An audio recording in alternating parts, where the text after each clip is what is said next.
Hi everyone. The population of the Earth is growing, and there is less and less free space for housing. It is quite possible that floating cities and underwater megacities may become quite real in the future. But how will you be able to solve the problem of building on water? After all, it is much more difficult than building something on land. Believe us, even now, mankind can build facilities of incredible scale in rivers, seas, and oceans. If you have any doubts about that, our video for today will definitely clear them. Let's get it on.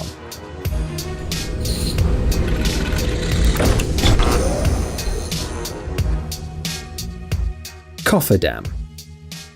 Do you remember your last visit to the dentist? Your doctor probably used a very strange tool. The aching tooth remains outside, and the rest of the oral cavity is covered with a latex sheet. What does underwater construction have to do with that, you may ask? It's simple. This thing is called a cofferdam, and engineers have figured out how to use it to build the most complex structures. Imagine you need to build a bridge across the sea strait. How do you lay the foundation if there's only water around? Put on diving suits and do all the work in them? Not the brightest idea. This is where the dentist tools come in. Of course, the scale of the cofferdam is different. First, piles are driven into the bottom of the reservoir, and then they're covered with a waterproof frame. It's usually made of steel and concrete, but the modern designs are inflatable. After the desired area is isolated, water is pumped out of it using powerful pumps. And here you go. Now you have a completely dry and safe box, where you can work just as well as on land. The only downside of cofferdams is that they are very expensive, and you can't use them multiple times. After the construction is completed, they are flooded.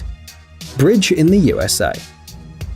While we're talking about the cost of building a bridge, let's look at this process in all of its details. Well, the bridge you're about to see is not quite ordinary. At the beginning of the 21st century, the US authorities faced a problem. The old Stillwater Bridge, which connected the states of Minnesota and Wisconsin, was in a very bad state. However, in order to start building a new bridge across the St. Croix River, builders had to consider many historical, cultural, and environmental peculiarities of the region. The reservoir is under state protection. The coastal area is inhabited by endangered species, and activists control every step. What could you do? The project changed several times over roughly 20 years, but by 2014, the Minnesota Department of Transportation had found the perfect solution. A special innovative design was chosen to minimize the impact on the environment. It reduced the number of supports. You can see the result. The St. Croix Crossing Bridge is 1.5 kilometers long and more than 45 meters tall, though it only has 5 supports in the water. Does this affect its strength? Not at all. The 4-lane bridge easily withstands both ice and summer heat, but the innovative technology was pricey. The St. Croix Crossing cost $700 million to build. Wind farm at sea.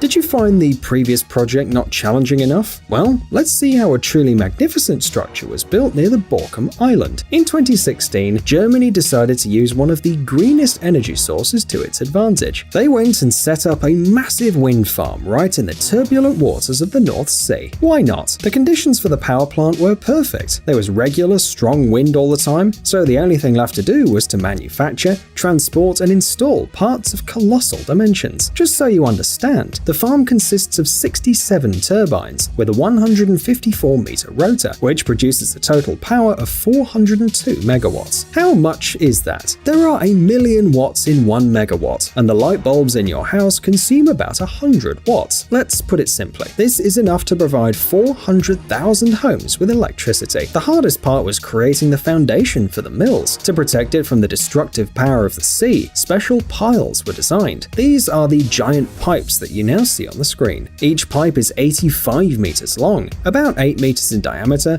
and weighs more than 1,300 tons. Even more surprising is that the construction of the Vega Mate took only 23 months. Seems like mankind can truly do anything. Pier restoration.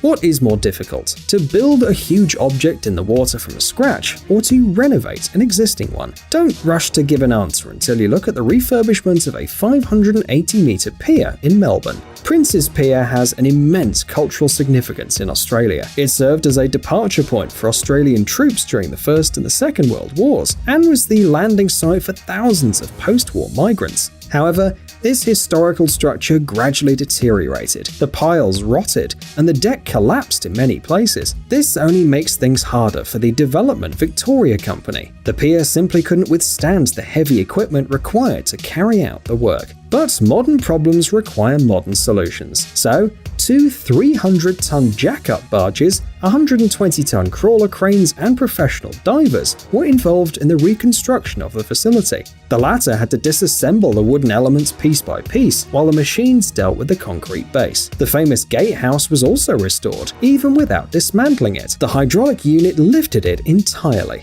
4 years and $34 million later, the project was completed, and the pier reopened to the public. Be sure to check it out if you visit Australia one day. Construction of a breakwater.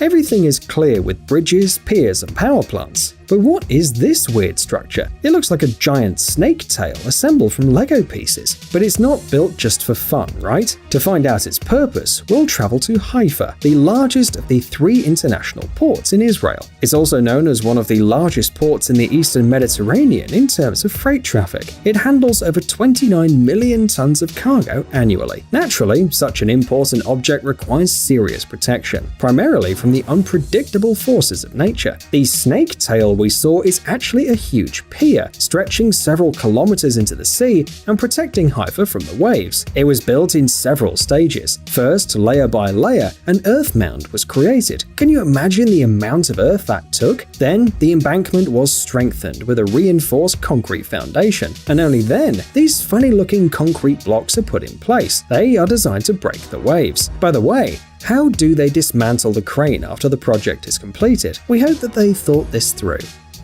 Flood protection.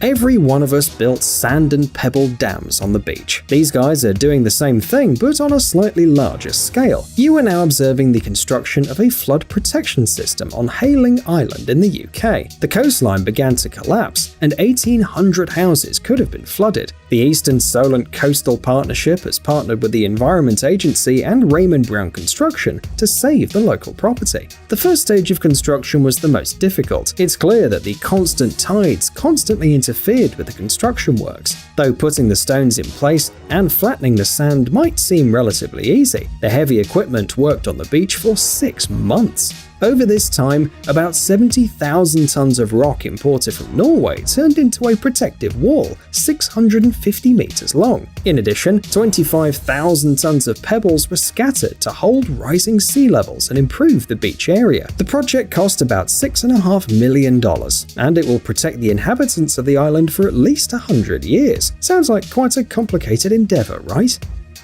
Offshore oil platform.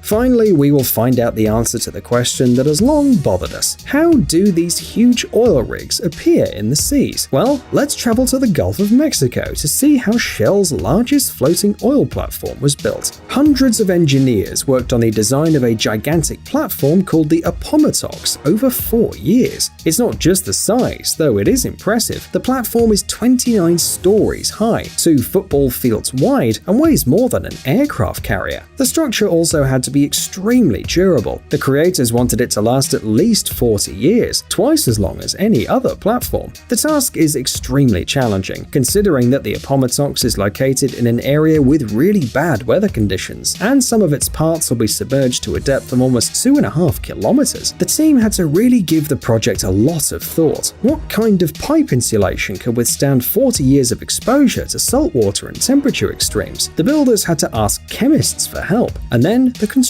began. It took 2 years to build 4 gigantic modules that form the top of the platform. Each module weighs more than 10,000 tons, and it was necessary not only to raise them to a height of 18 meters, but also to set them with a precision of up to 1 centimeter. As you may have guessed, the builders were up to the challenge. But you must admit, it's still quite hard to believe. Hey buddy, are you tired of watching videos about cute animals and heartwarming stories? You need something more serious in your life. Tough cars, cool robots, and the most unusual gadgets in the world. Get the high-tech adrenaline rush you need on TechZone. Subscribe now. We are waiting for you.